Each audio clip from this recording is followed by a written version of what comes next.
Bismillahirrahmanirrahim. Assalamualaikum warahmatullahi wabarakatuh.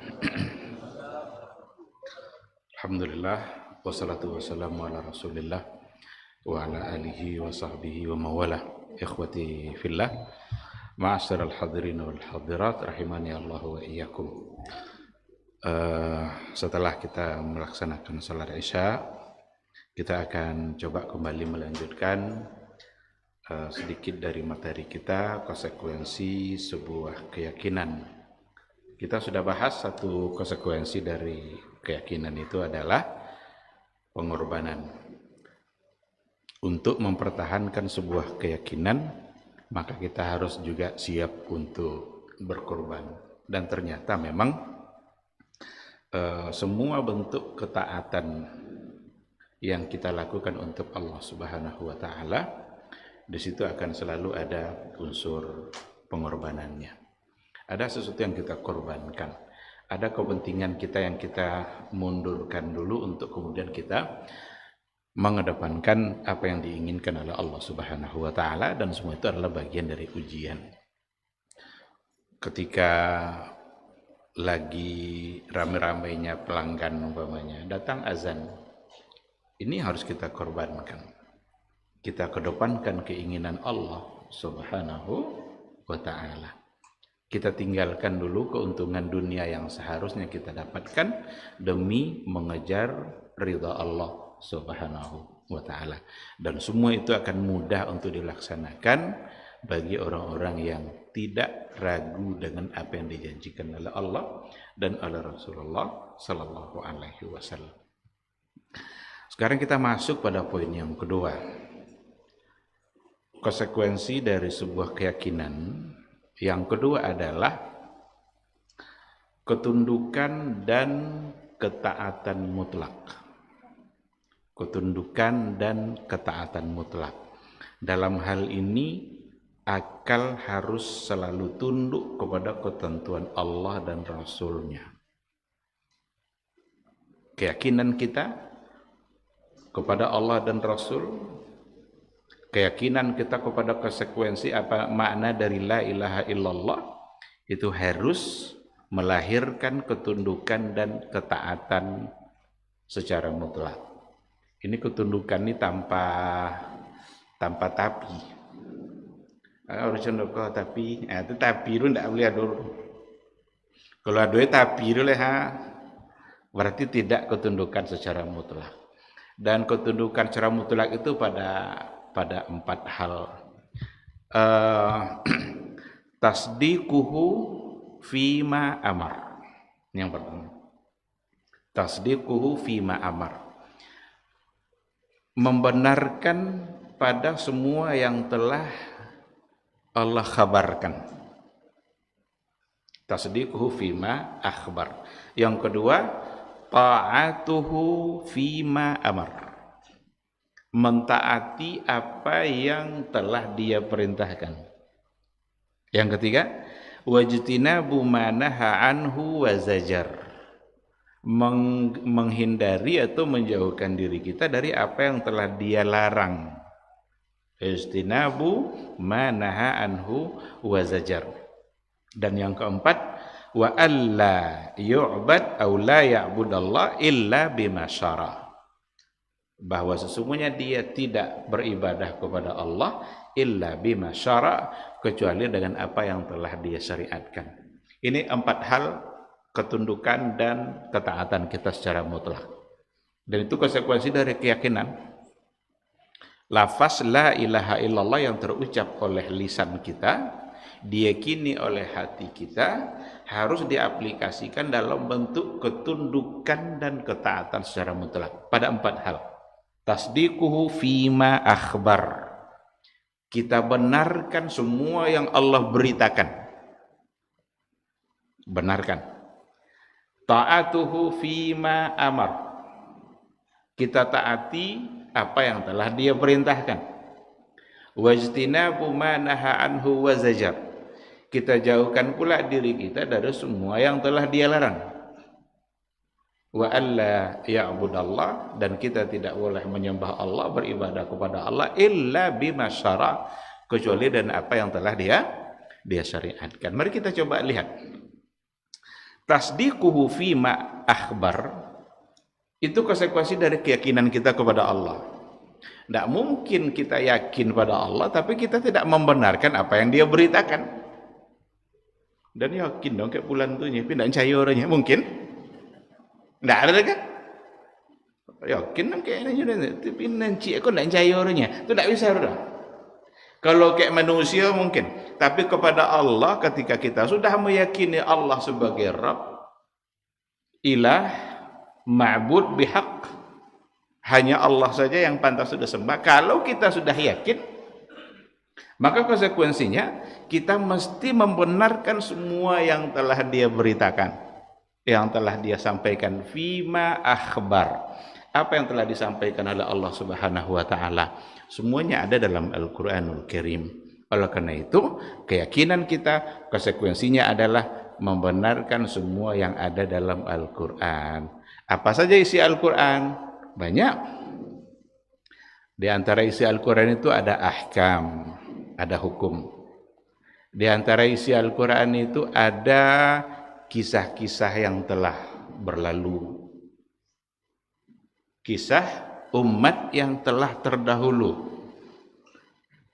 Ketika Al-Quran yang menyampaikan kisah itu, maka itu sebenar-benar kisah. Orang Yahudi dan Nasrani sendiri tak bisa mendapatkan cerita yang pasti dari nabi-nabinya terdahulu kecuali melalui Al-Quran. Al-Quran itu tidak ada skenek terjadi di situ perubahan. Tidak ada yang dia terpelihara karena Allah yang menjamin itu. Inna nahnu nazzalna dzikra wa inna lahu lahafizun. Sementara kitab-kitab yang lain itu sudah menjadi tabiat orang-orang Yahudi itu yuharrifunal kalima an mawadhi'i. Mereka itu merubah-rubah al-kalimah. Maka Taurat itu sudah sulit kita menentukan mana Taurat yang asli itu sekarang mana. Bahkan orang-orang Yahudi Israel punya kitab Talmud, bukan Taurat. Mana kitab mereka yang asli? Sulit untuk ditemukan. Karena tidak ada jaminan datang dari Allah. Sementara Al-Quranul Karim, Allah yang menjamin. Oh Pak Ustadz, bukankah itu juga kitab Samawi? Iya, kitab Samawi. Taurat, Injil, Zabur, kita wajib percaya bahwa dulu Nabi Musa menerima Taurat. Kita wajib yakin bahwa Nabi Isa menerima Injil. Kita wajib yakin bahwa Nabi Daud menerima kitab Zabur. Ibrahim dia punya suhuf. Inna hadza la fis suhufil ula, suhufi Ibrahim wa Musa. Bahkan semua nabi dan rasul dia punya suhuf. Cuma tidak semua kitab itu yang diberitahukan kepada kita. Wajib kita percaya sebagai kitab Samawi. Tetapi dengan datangnya Al-Quranul Karim, dengan hadirnya Al-Quranul Karim, maka Al-Quran nasikhun lil kutubis sabiqah. Itu menasakh, menghapus kitab-kitab yang sebelumnya, yang dipakai adalah Al-Quran. Sehingga kita wajib mempercayai semua yang ada dalam Al-Quran. Hukumnya, kisah-kisahnya. Oh dulu tongkat Nabi Musa pernah jadi ular. Percaya. Nabi Ashabul Kahfi itu tidur 309 tahun. Ya Al-Quran menyebut ya. Tidak makan, tidak minum, lolok 309 tahun. Aman aja. Jagonya jadi pemuda aja. Berarti tidak bertambah godang kalau lolok dia.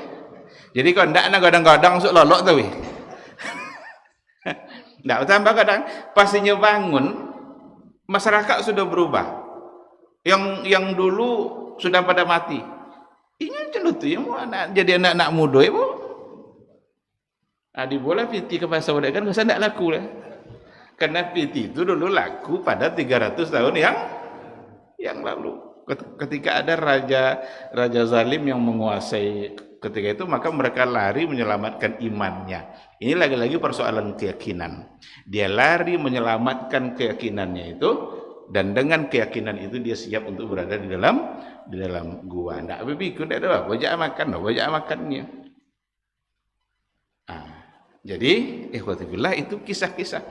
dan berbagai macam kisah. Kita tasdiquhu fima akhbar, karena Allah yang menceritakan.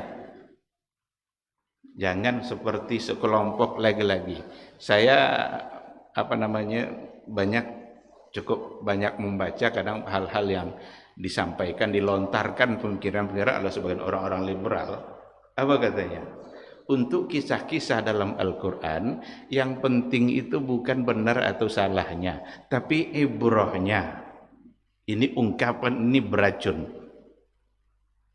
Kalau dibilang bukan yang penting benar atau salahnya, memang ada yang tidak benar dari kisah Quran. Kalau sudah diungkapkan seperti itu, seolah-olah mulai untuk diragukan. Karena kalau dibawa kepada akal, memang mudah untuk diragukan. Lalu 39 tahun. Awak duai tidak makan kukulang menangan kan? Entah sepapa saya tidak joleh muka orang dapat awak dulu. Duai ke 309 tahun. Kalau dibawa kepada akal cenderung ditolak. Maka mereka bilang yang penting bukan benar atau salahnya, tapi ibrahnya. Ada pula yang tokoh liberal Indonesia bilang Quran itu kan tidak ada footnote-nya. Tidak ada footnote. Sangko disertasi doktor dari Quran itu di bawah harus ada footnote. Padahal kalamullah, perkataan Allah yang pasti benar, datang dari Allah, disampaikan oleh Nabi Muhammad sallallahu alaihi wasallam. Itu yang pertama, tasdiqu fi ma'amar. Dalam Al-Qur'an itu juga ada persoalan-persoalan akidah. Ada persoalan tauhid. Ada persoalan iman. Allah menyampaikan dalam Al-Qur'anul Karim tentang diri Dia. Allah menyampaikan dalam Al-Qur'anul Karim tentang siapa Dia. Maka kalau kita ingin mengenali siapa Allah itu, maka yang paling tepat adalah kita membaca apa yang ada dalam Al-Qur'an dan kita wajib meyakininya sesuai dengan yang diberitakan oleh Allah Subhanahu wa taala tentang diri Dia, tentang sifat Dia. Karena ini juga dalam persoalan ini ada hal-hal yang banyak orang yang ingin mencoba untuk setidaknya melarikan makna, mentakwilkannya, tidak menerima sesuai dengan apa yang ada di dalamnya. Ketika memang Nabi tidak memberikan penjelasan lain tentang itu, berarti itulah yang harus diyakini. Datang ayat Al-Quran yang menceritakan tentang sifat-sifat Allah. Sifat itu nanti ada sifat yang berhubungan sama af'al, perbuatan-perbuatan Allah. Ada sifat yang berhubungan dengan zat yang dimiliki oleh Allah Subhanahu wa taala. Kita yakin enggak Allah punya zat? Yakin. Allah punya zat. Ada zat Allah, zatullah. Jangan difikirkan zat Allah itu. Yang mau difikirkan, pikirkan makhluk ciptaan Allah. Zat Allah bukan untuk difikirkan. Zat Allah untuk diimani. Dan kita mesti meyakininya, tasdiquhu fima akhbar, apapun yang diberitakan oleh Allah tentang diri Dia dalam Al-Qur'an, itu juga lah yang harus kita terima, kita benarkan, kita yakini. Ketika memang Nabi kita tidak memberikan penjelasan lebih jauh tentang Allah itu. Karena Dia punya zat, tentu ada sifat-sifat zat yang disampaikan oleh Allah tentang diri Dia. Dan satu kata kunci yang paling penting dalam persoalan zat Allah, laisa kamitslihi syai'un wa huwas samiul basir. Tidak ada satu pun yang semisal, yang serupa dengan Allah, wa huwas samiul basir, dan Dia Maha mendengar lagi maha melihat. Ini jadi kata kunci. Oleh karena itu, apapun yang diberitakan oleh Allah tentang diri Dia, kita imani, sekaligus imani juga laisa kamitslihi syai'un wa huwas samiul basir. Ini tasdiquhu fi ma amar. Ketika dikatakan umpamanya ini satu pembahasan yang sudah sering kita ulang-ulang memang dalam kajian tauhid, dan memang harus diulang-ulang. Karena banyak juga yang mengulang-ulang penolakannya. Karena berulang-ulang untuk disampaikan penolakannya, kita ulang-ulang pula untuk mengisbatkannya. Umpama Ar-Rahmanu 'alal 'arsy istawa. Ini salah satu dari sifat af'alnya Allah. Ar-Rahmanu 'alal 'arsy istawa. Istawa itu min af'alillah, perbuatan Allah yang harus kita percaya. Al-Qur'an yang mengatakan seperti itu. Nanti akan ada subuhat tentang itu. Ketika dikatakan umpamanya kalau yang hubungannya sama zat, tangan umpamanya, yadullahi fauqa aydihim.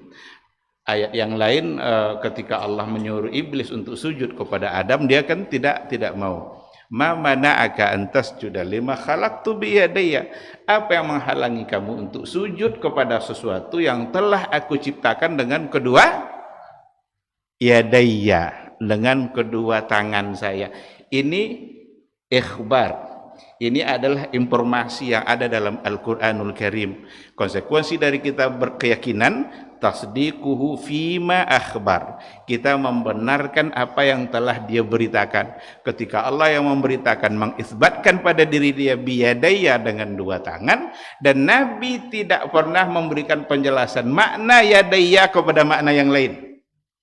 Kalau tidak ada itu, berarti itulah makna yang harus kita yakini. Oh, berarti Allah punya tangan. Berarti sama dengan makhluk.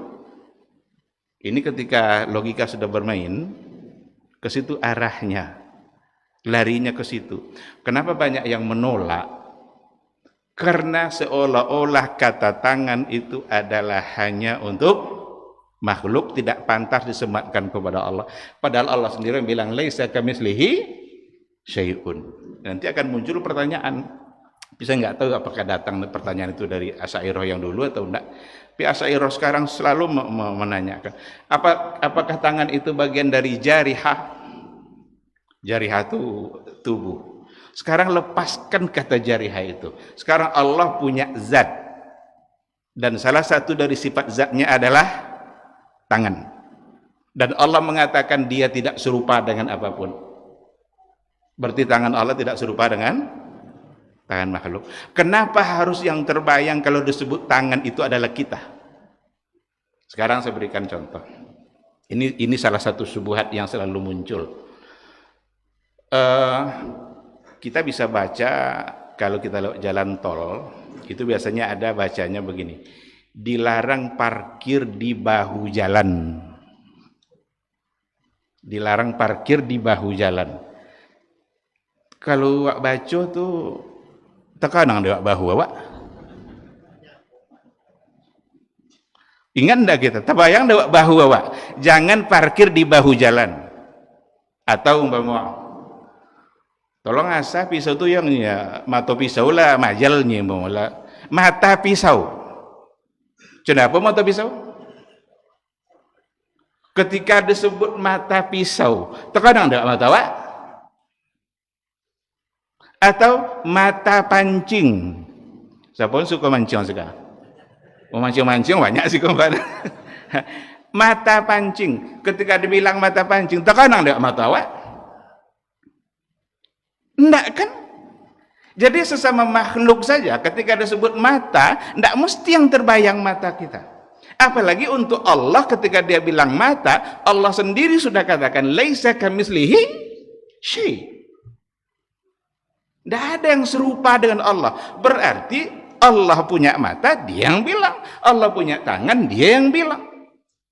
Allah punya wajah, dia yang bilang. Maka kita yakini seperti apa? Allahu a'lam. Ini yang harus kita serahkan semata-mata kepada Allah. Hanya Allah yang tahu. Kita wajib meyakininya karena konsekuensi dari keyakinan kita. Tasdiquhu fima akhbar. Kita membenarkan apa yang telah diberitakan oleh Allah Subhanahu wa ta'ala.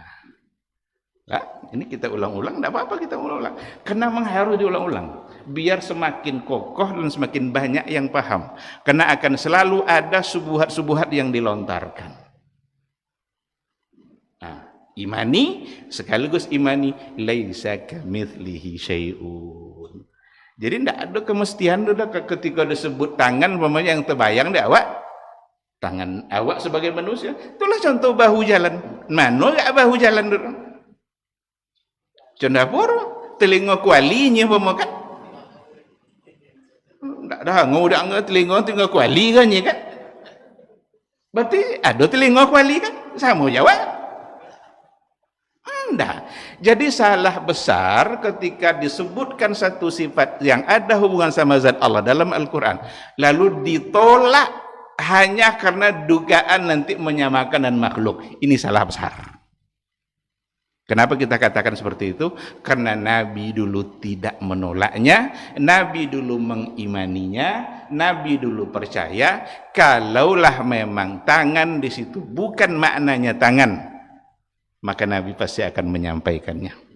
Oleh karena itu, memindahkan dan mentakwilkan makna tangan kepada kudrat, kekuasaan, macam-macam itu kan, al-quwatu wal qudrah, itu tidak ada dalilnya kecuali akal. Tidak ada dalilnya kecuali akal. Dan kemudian barulah dipakai ayat laisa kamitslihi syai'un. Jadi oleh karena itu laisa kamitslihi syai'un itu oleh kelompok Asy'ariyah dijadikan dalil menolak semua sifat-sifat yang ada hubungan sama zat Allah. Sementara keyakinan salaf, Nabi dan juga para sahabat, ayat tadi dijadikan untuk mengisbat sifat. Bukan menolak, mengisbat, lalu kemudian laisa kamitslihi syai'un. Ini di antara subuhat yang ada. Ada lagi subuhatnya begini. Saya ingin menyampaikan subuhat itu biar kita tahu jawabannya. Kalau memang Ar-Rahmanu 'alal 'arsy istawa, nanti bertentangan dengan ayat yang lain. Apa ayat yang lain? Wa huwa ma'akum aina ma kuntum. Wa huwa ma'akum aina ma kuntum. Ada lagi wa huwa aqrabu ilaihi min hablil warid. Allah itu lebih dekat kepada hambanya daripada urat nadinya sendiri. Wa huwa ma'akum aina ma kuntum. Dialah Allah yang bersama kamu dimanapun kamu berada. Ini tidak bertentangan. Karena dua-duanya adalah ayat Allah. Dan mustahil kalam Allah bertentangan antara satu dengan yang lain. Mustahil. Datang dari sumber yang sama, kemudian bertentangan, maka itu tidak mungkin. Apalagi datang dari Allah Subhanahu wa Ta'ala.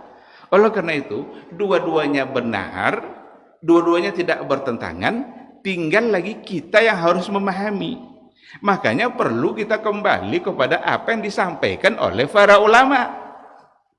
Ulama tafsir, coba baca saja tafsir-tafsir yang muktabar itu, umpamanya Ibnu Katsir. Ambil tafsir itu. Bagaimana dia menafsirkan ayat wa huwa ma'akum aina ma kuntum. Apakah huwa di situ maksudnya adalah Allah secara zat? Karena bersama itu nanti ada dua kemungkinan. Al-ma'iyah, kebersamaan itu ada dua kemungkinan. Yang pertama ma'iyatuz zat, ma'iyah bersama zat, atau yang kedua ma'iyatus sifat. Kebersamaan itu bukan zat tapi sifat. Kebersamaannya pada sifat, bukan pada zat. Itu makna yang kedua. Coba kita nilai saja. Kalau umpamanya ma'iyah itu huwa disebut langsung zat Allah, dimanapun kita berada maka di situ ada zat Allah. Mungkin itu diartikan seperti itu? Berarti ada zat Allah bersama kita? Enggak. Allah itu suci, kita kotor. Makhluk ini kotor semuanya. Manusia asal ada aja lubang sekene ada kotoran situ. Hidung, telinga, kuku, gigi. Asal ada lubang sekene ada kotoran situ. Enggak mungkin Allah secara zat di situ. Karena Allah itu maha suci. Maka asyraful mawjudat, ini Ibnul Qayyim pernah menyampaikan, asyraful mawjudat, yang ada, yang paling mulia dari semua yang ada pada makhluk ini arsy. Sehingga pantaslah disebut Ar-Rahman wa 'alal arsy istawa. Allah berada di atas arsy, ala wartafa, berada di atas arsy. Seperti apa? Wallahu alam. Kalau tidak datang dari Nabi seperti apanya, jangan dibuat-buat. Kok ada hadisnya condoko, ambil. Tapi kalau tidak ada, berarti tugas kita hanya meyakini Ar-Rahmanu 'alal arsy istawa. Nah, jadi tidak bertentangan. Kalau memang di situ tidak mungkin diartikan kebersamaan secara zat, maka tinggal yang kedua. Kebersamaannya adalah kebersamaan secara sifat. Maka para ulama, di antaranya ulama tafsir, Ibnu Katsir umpamanya, wa huwa ma'akum aina ma kuntum, artinya adalah raqibun 'alaikum, syahidun 'ala a'malikum. Berarti raqibun 'alaikum. Raqib, Allah memonitor kita. Allah mengintip, nampak awak Allah dimanapun kita berada. Syahidun 'ala a'malikum. Allah menyaksikan, melihat semua amal-amal kita. Berarti yang bersama kita apa? Sifatnya Allah, pendengarannya, penglihatannya, sehingga dimanapun kita berada, Allah melihat. Allah melihat dimanapun kita berada. Jadi bukan kebersamaannya secara zat. Maka kalau kita kembalikan semuanya kepada penafsiran yang datang dari ulama-ulama tafsir yang mu'tabar, yang menggunakan manhaj salaful ummah, maka insya Allah kita mendapatkan pemahaman yang benar. Dan yang merubah-rubah tadi itu ternyata seperti mentakwilkan atau seperti menganggap di mana-mana, itu justru kalau dibawa kepada kajian ahlul kalam justru itu datang seperti dari orang-orang Mu'tazilah, dari orang-orang Jahmiyah dan lain sebagainya. Sufi, apalagi Sufi, adunya Allah dalam badannya. Kau dalam jubah dan kau ada Allah kan? Al-Hallaj. Sampai akhirnya dia dihukum gantung, dihukum pancung. Kena keyakinannya itu. Dalam jubahnya ada Allahnya. Sekarang tidak ada pula sebagian dari Sufi itu siapa yang disembah, siapa yang menyembahnya. Kalau ada Allah dalam awak, berarti awak yang sholat, awak yang menyembah, awak yang disembah. Tidak salah lagi. Oleh karena itu, keyakinan-keyakinan seperti itu berhati-hati dalam masalah akidah, karena ini pondasi, ini keyakinan kita. Maka yang benar adalah ambil dari Al-Quran, ambil dari hadis Nabi, yakini sebagaimana yang diyakini oleh Rasulullah Sallallahu Alaihi Wasallam. Ada juga subhat cendekia, kalau memang diartikan istawa itu secara zahir, kita harus artikan juga ayat-ayat yang lain secara zahir. Apa contoh? Adanya Nabi Ibrahim bilang dalam Al-Quran, inni dzahibun ila rabbi. Saya berangkat pergi menuju Rabbku. Nabi Ibrahim ketika itu mau ke Palestina. Berarti Allah di Palestina. Ada cerita. Berarti Allah di Palestina. Sekarang pertanyaannya, siapa di antara ulama tafsir yang mengartikan ayat itu, memahami ayat itu bahwa Allah di Palestina? Siapa? Itu Asy'ariyah zaman kini yang munculnya dong. Dulu tidak ada. Kalau kita lihat tafsir, apa artinya? Inni dzahibun ila rabbi. Artinya, bima'ana inni dzahibun ila haitsu amara rabbi. Itu ada dalam tafsir. Inni dzahibun, saya pergi ke tempat yang diperintahkan oleh Rabb saya. Jadi bukan berarti Allah ada pula di Palestina secara zat. Ada pula yang bilang, kita harus artikan pula secara zahir bahwa Allah itu di Bukit Tursina. Kalau mau diartikan istawa itu secara zahir, artikan pula ini. Berarti Allah di Palestina, Allah di Tursina. Dianggap pula bertentangan antara ayat ini dengan ayat ini. La. Tidak. Kembalikan kepada apa yang dipahami oleh ulama-ulama tafsir yang mu'tabar dalam kitab tafsir mereka. Tidak pernah mereka memberikan penjelasan bahwa Allah secara zat ada di Tur Sina ketika Nabi Musa mendapatkan wahyu di sana. Nabi Musa berbicara dengan Allah di situ. Berarti Nabi Musa mendengar suara. Apakah sulit bagi Allah untuk memperdengarkan? Maka dibantah pula lah oleh orang-orang Mu'tazilah, suara Allah, kalam Allah itu tidak ada suara dan tidak ada huruf. Kalau saya mau jawab ya. Oleh karena itu persoalan ketuhanan, persoalan keimanan untuk diyakini, bukan untuk dipikirkan dan dianalisa. Nyendakkan sampai akal awak ke situ. Akal awak singkek, tidak cukup untuk memahami itu, maka perlu diyakini sebagaimana dulu Nabi juga meyakininya. Jadi banyak subuhat dalam persoalan. Saya malam ini sengaja fokus pada subuhat itu.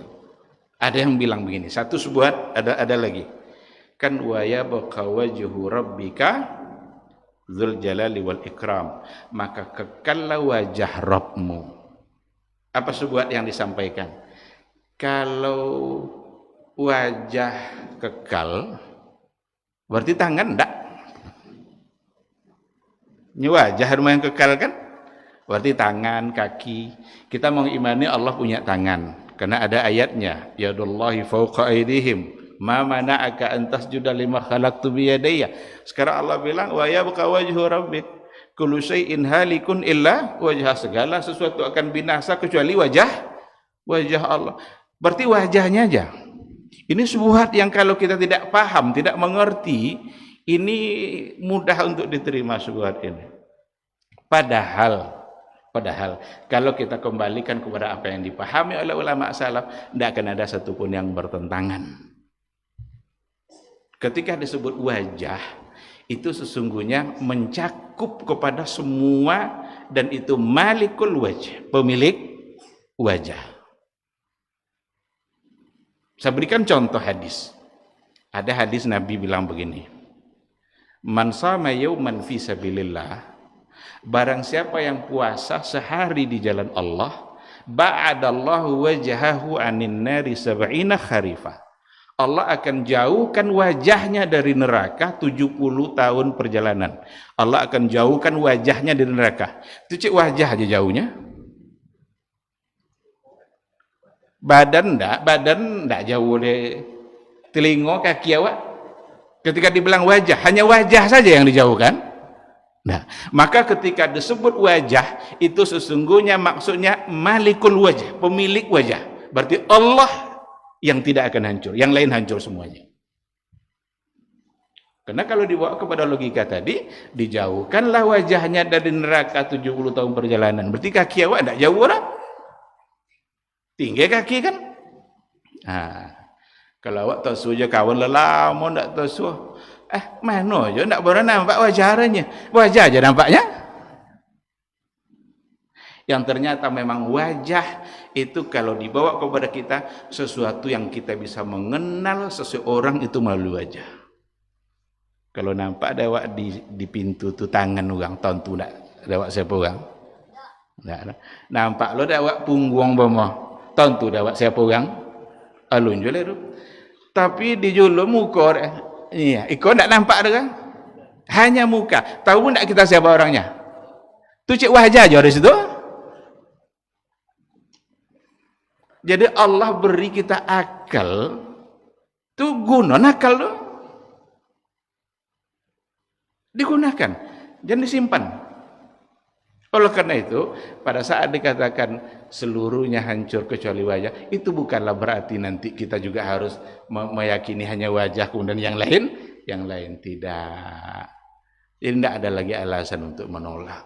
Karena memang Allah sendiri yang mengisbatkan wajah pada diri dia, zat Allah. Tidak usah dibawa-bawa, ini wajah ini jarihah atau tidak jarihah. Lupakan kata jarihah itu. Yang penting Allah punya zat, dan salah satu dari sifat zat Allah sesuai dengan Al-Quran adalah wajah. Seperti apa? Laisa kamitslihi syai'un wa huwas wa huwas samiul basir.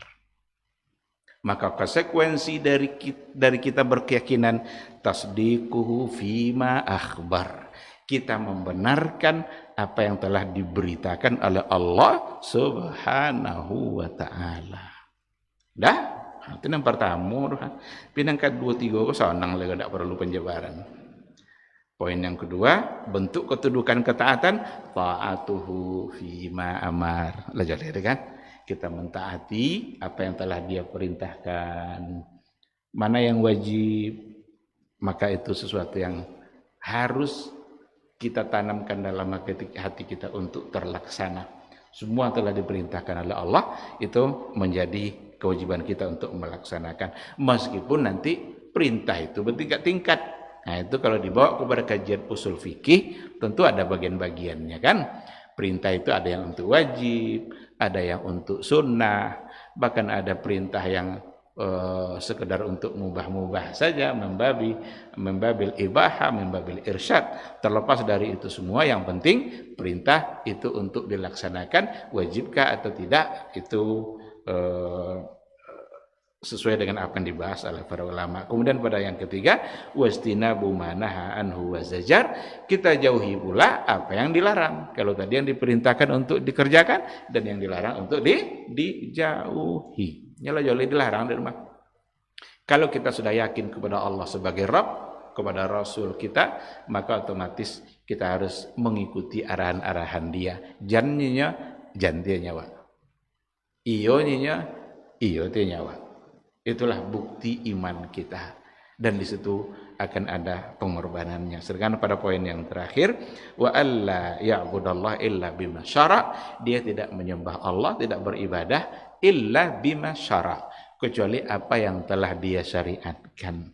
Maka ibadah yang kita lakukan fokus pada apa yang telah disyariatkan oleh Allah dan oleh Rasulullah sallallahu alaihi wasallam. Dan itu artinya kita tidak diizinkan untuk membuat syariat-syariat baru selain dari apa yang telah diajarkan oleh Nabi. Nabi saja tidak diizinkan untuk membuat syariat kecuali atas perintah dari Allah Subhanahu wa ta'ala. Ikhwati fillah, ma'asyiral hadirin wal hadirat, rahimani Allahu wa iyyakum. Barangkali ini yang menjadi kajian kita pada malam hari ini. Cukup kita ambil pada 3 terakhir itu secara ringkas, karena insya Allah mudah kita pahami. Oleh karena itu, konsekuensi dari sebuah keyakinan yang pertama adalah pengorbanan, yang kedua adalah ketundukan dan ketaatan secara mutlak, ditandai dengan ikutnya kita pada 4 hal. Tasdiquhu fima akhbar, yang telah diberitakan oleh Allah, yakini, percaya, terima, mentaati yang diperintahkan, menjauhi larangannya, kemudian juga tidak beribadah kepada Allah kecuali sesuai dengan apa yang disyariatkan oleh Allah dan Rasulnya. Terima kasih. Ini mungkin sampai di sini. Apakah kita tutup atau ada pertanyaan? Cukup? Baik. Ada arahan agar ditutup. Semoga majelis ini menjadi ibadah bagi kita bersama. Majelis ini bisa membuat kita semakin dekat dengan Allah, semakin bertambah ilmu, maka semakin banyak pula ibadah kita insyaallah, dan semakin kokoh keyakinan kita kepada Allah Subhanahu wa taala.